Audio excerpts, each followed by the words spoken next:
They don't post selfies on yachts, nor do they do red carpets. But behind the closed doors of Britain's most expensive homes, one Indian family controls wealth like royalty and moves like a silent empire with private banks, global corporations, and friends in places where laws are written. This isn't the story of flashy Instagram billionaires. This is the Hinduja family.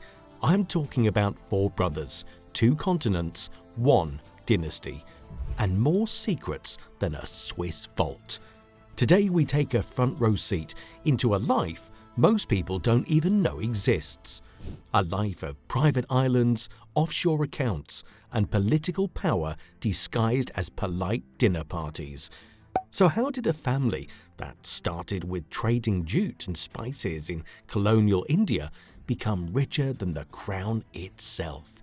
Let's take a step back to where it all began, in the middle of a revolution, a war, and a dream that spanned continents. Before the billion-pound portfolios and the Mayfair mansions, there was Parmanand Deepchand Hinduja, a teenage boy standing on a dusty street in Sindh, British India, armed with nothing but ambition. In 1914, he launched a small trading company in Bombay. Not in an office, not with a boardroom, just hustle, instinct, and a phone line that barely worked. He sold everything from dried fruits to textiles, but what he traded in was opportunity. You see, that instinct led him to Iran, long before it made headlines, where he saw a chance to build something global. The Hinduja name slowly became associated with scale, strategy, and the kind of diplomacy that moved more quietly than capital ever could. And then came the 4 sons, Srishant, Gopishant, Prakesh, and Ashok. Each would become a power center of its own. And the 4 of them together weren't just a family, they were a formation. So they did what any wise family would: divide and conquer. The eldest, Srishant, held his chairman's seat until his death in 2023, after which Gopichand took the reins. Prakash commands Monaco and Geneva. Ashok anchors the Indian operations. It was a silent agreement, family first, always, and that strategy worked. It worked better than any corporate structure ever could. From oil to banking, media to healthcare, the Hindujas didn't just enter industries, they made them their playground. And today, the Hinduja Group operates in 48 countries, employing more than 200,000 people. Over 400 companies carry their imprint, some public, some private, many impossible to trace unless you know where to look. And nowhere is that success more visible or more jaw-dropping than in the real estate playground of Britain's elite.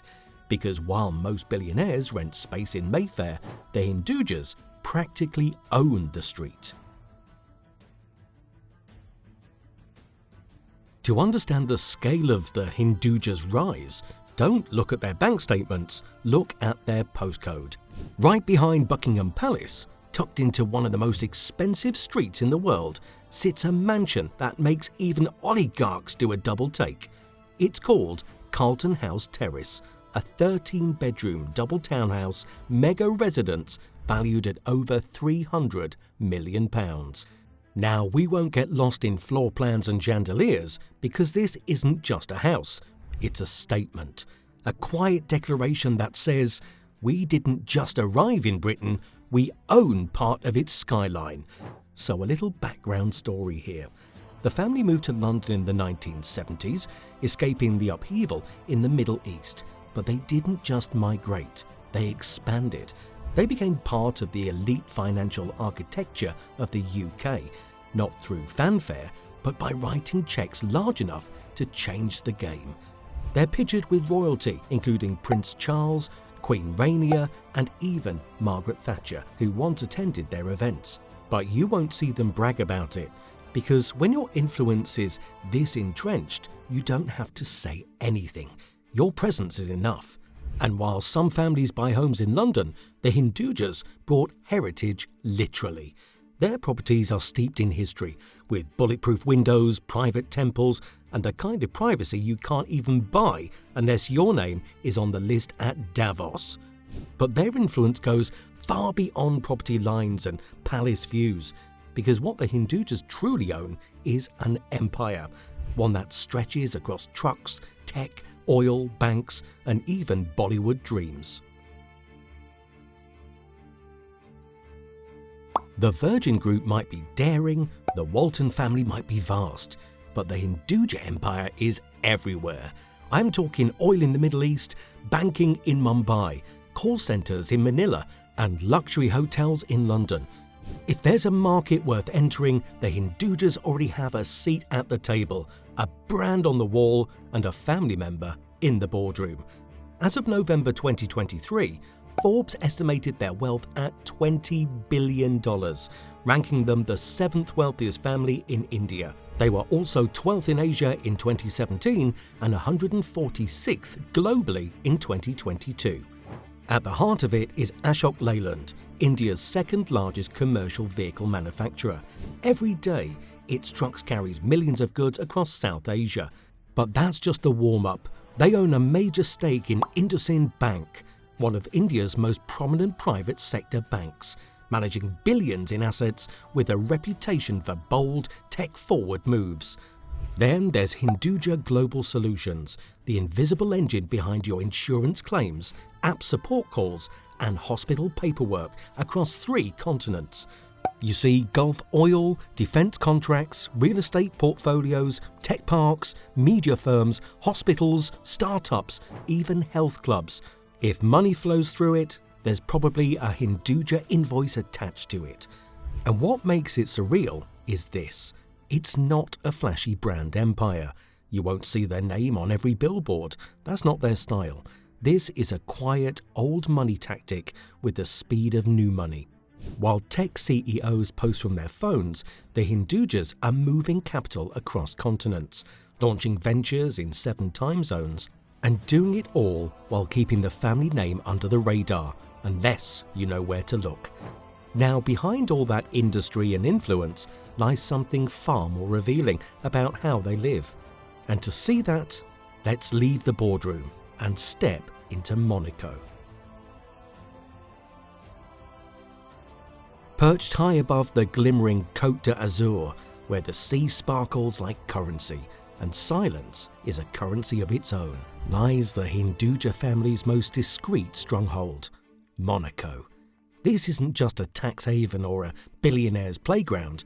For Prakash Hinduja, it's a command centre dressed as a retreat. From this sun-soaked sliver of sovereignty, he presides over Hinduja Bank Switzerland Limited, an institution less like a bank and more like a vault for Europe's ultra-rich.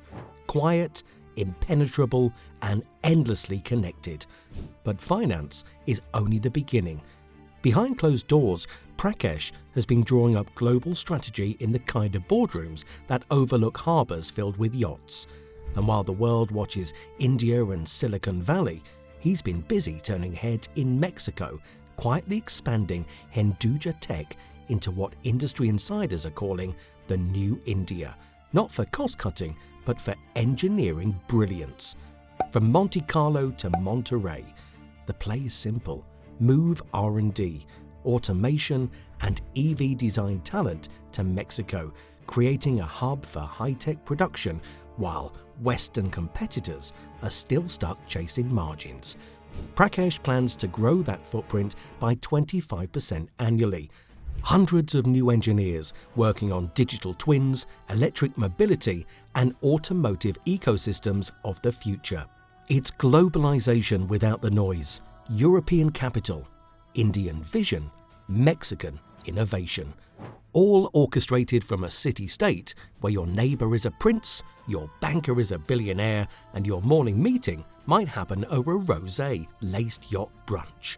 But for the Hindujas, Monaco isn't just where deals are signed. It's where influence is lived, where business fades into lifestyle so seamlessly you almost forget they're one and the same. And when the numbers are locked and the boardrooms are cleared and the last email of the day is sent, that's when the real luxury begins. Let's start with the crown jewel, 13 to 16 Carlton House Terrace, Westminster.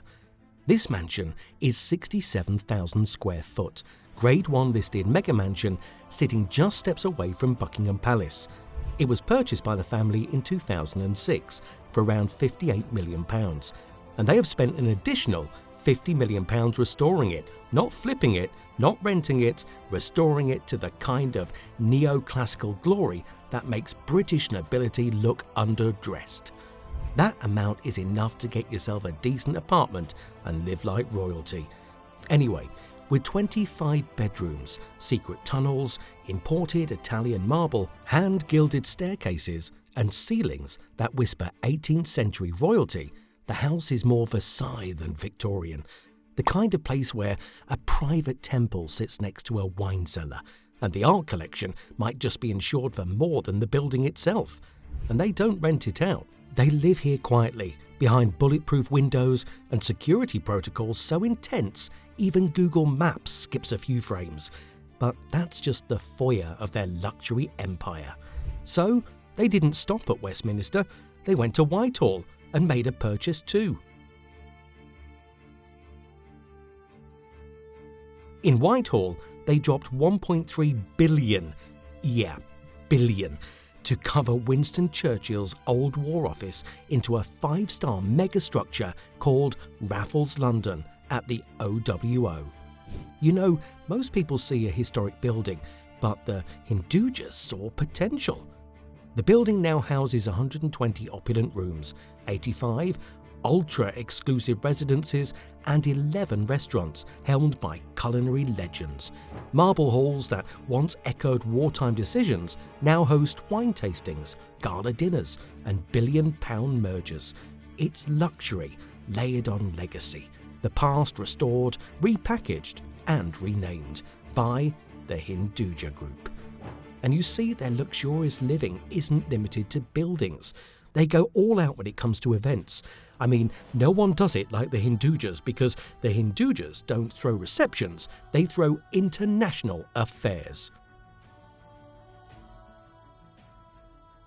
In 2015, Sanjay Hinduja married Anu Matani in a Udaipur ceremony that reportedly cost £15 million.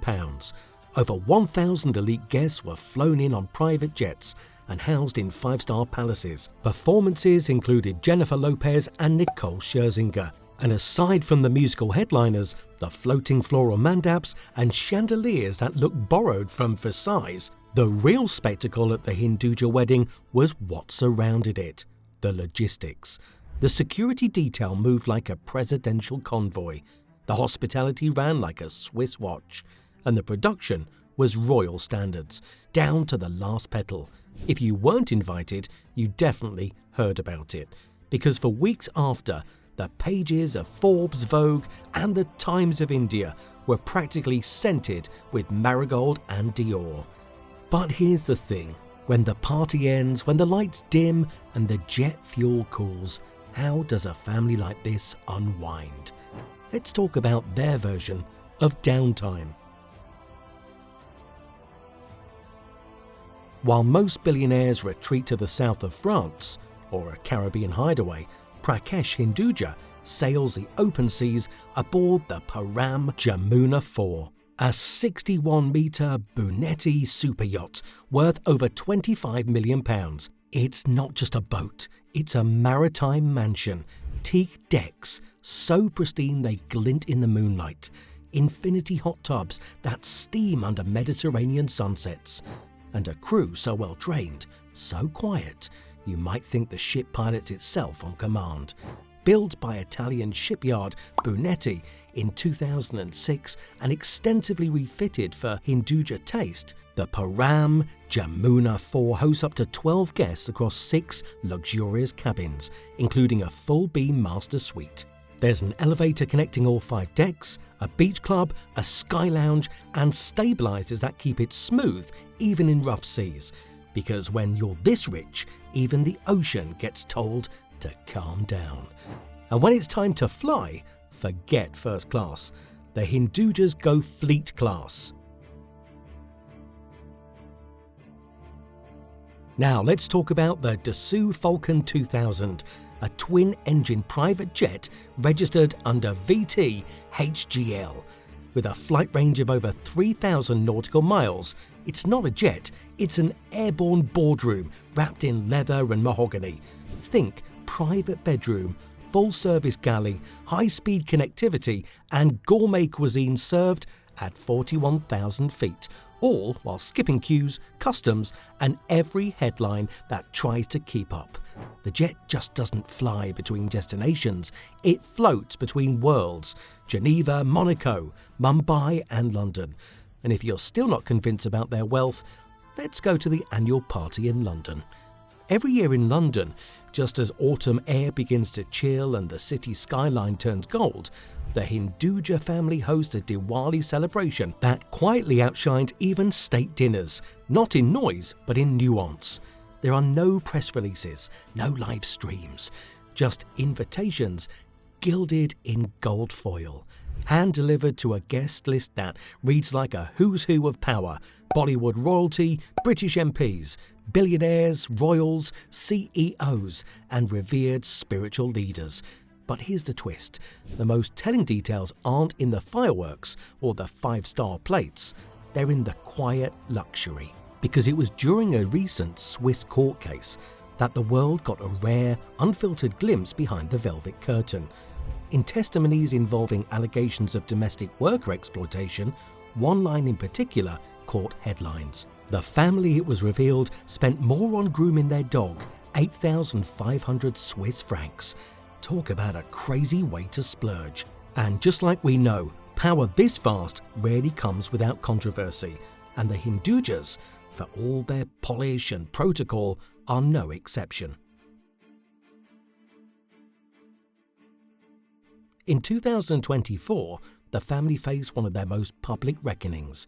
A Swiss court found Prakesh Hinduja, his wife Kamal, their son Ajay and daughter-in-law Namrata guilty of exploiting domestic workers in their Geneva mansion. The charges was long hours with little pay and passports confiscated. Yeah, it gets dark. And the verdict for this was up to 4.5 years in prison. They were acquitted of the more severe human trafficking charges, but the headlines stuck. Because for a family that operates in quiet power, any public crack feels seismic. But this wasn't the first shadow. In the 1990s, they were embroiled in the Bofors arms scandal in India, a political firestorm involving alleged kickbacks on defence contracts. Though no conviction struck, the Hinduja name hovered for years over India's most contentious courtroom whispers. And then there's a financial mystery. Offshore holdings, trust funds, cross-border accounts, the kind of assets that make forensic accountants sweat. In 2022, leaked documents revealed just how vast and concealed some of those holdings were, spread across layers of shell companies and legal smokescreens. But here's the twist: none of it slowed them down. Unlike tech moguls or hedge fund cowboys, the Hindujas don't build their legacy in quarterly earnings. They make it in dynasty, in structure, in time-tested networks that outlast every scandal in regions where wealth often speaks louder than law. Yet even these shadows, one truth remains: the Hindujas aren't just wealthy, they're connected, spiritually, politically, culturally, and that might be their greatest currency of all. Their empire is not simply a web of businesses or a collection of corporations, it's a network of access, relationships and diplomacy. At the core of their legacy is the Hinduja Foundation, a philanthropic institution that functions not only as a charitable trust, but as a cultural passport and a vehicle for global soft power, quietly transforming regions through investments in hospitals in Mumbai, schools in rural India, interfaith dialogues in the UK, and temple constructions that span continents. Their philanthropy isn't just reactive, it's generational, strategic and scalable. From the Jal Jeevan project that helped restore over 12 acres of wetland in Karnataka with the Indian Army, to the Indian-UK healthcare collaboration signed with King's College London to improve treatment protocols and technology transfer between nations. Their actions consistently aim to solve structural problems with a spiritual vision and business discipline. They are not content with being rich. They want to be remembered as patrons, visionaries, bridge builders between East and West, old and new. And perhaps that's their ultimate strategy. Money fades, legacy lasts. So after the billions, the jets, the lawsuits and the temple bells, the real question is, are the Hindujas the most powerful family in Britain, or just the best at staying invisible while holding the levers of power? Let us know what you think in the comments.